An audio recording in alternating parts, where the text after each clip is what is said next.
Okay, I wanted to go over your Rowe jukebox. The key here turns and it opens up the lid. Now, this has new hydraulics in it, but they just keep the lid from crashing down and lifting up. You must snap this one in to hold it all the way up. You pull it all the way up, then you snap this in. This keeps the machine from banging you on the head, just like that. Alright, now, I want to first show you how to swing the panel down to change the title strips. Real simple. We've also printed a whole bunch of blanks for you here.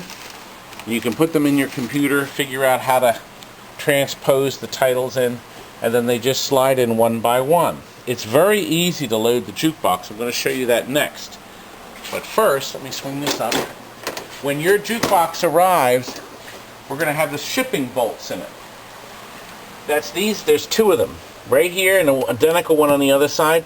You loosen the bolt first, and then this comes out. You keep that, and then you take the bolt completely out of the machine and keep it in the back corner. That keeps the machine isolated, so the machine will sit here and float. If the bolts stay in it, I've left it in for now, you'll get a feedback from the sound. See how that floats on top of rubber and springs? Then you take off this rubber band that keeps the tone arm safe and take this out. You can keep it in the machine or discard it. We've put a brand new needle in here. So that's all there is there. Now I'm going to show you while we're here.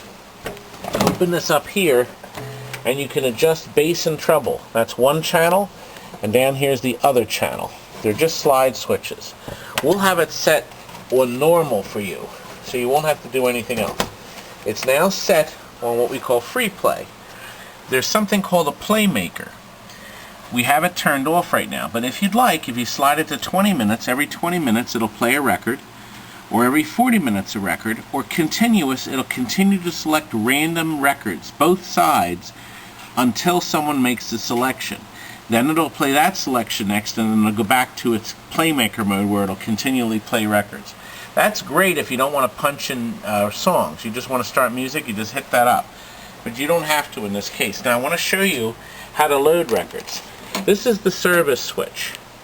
You slide the switch to service, and then this button here will let you spin the turntable. If you look at the numbers up top, you're going to see numbers starting from 00 all the way to 99. Just add a 1 to that. So 100, record 100. This is the song here we've put in here to test. The hit side faces the left. You slide it in. That's record 100. So this is 101, 102. And as you load the records, you put the title strips in.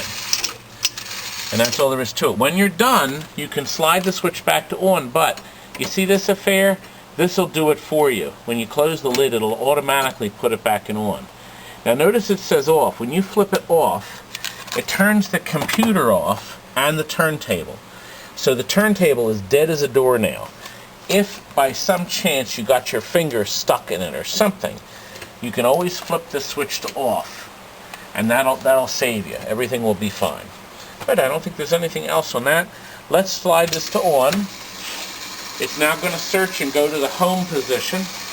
I'm going to take our bracket out. We lay that just inside. Close the lid. Okay, the machine is now set up for free play.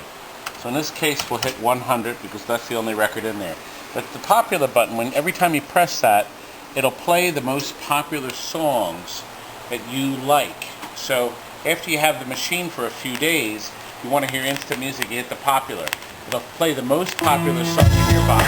And each time you press it, it'll play more. You can see it has great sound. These are your tweeters here. Your two woofers are in the bottom. There's a professional crossover network. There's a single volume control. You've got boatloads of volume. Boatloads. So you can crank it up. You can also add extra speakers too, if you want to put more speakers, and I can talk to you about how to do that. Oh, by the way, this button here, that cancels the current record being played. And the on-off switch is right here. Machine's off, but in standby mode. If you flip it back on, everything comes on. The amplifier warms up instantly. The machine just does one scan and then it's ready to play. There's really not much else to it. I think you're ready to go. And I think you're really going to like this machine.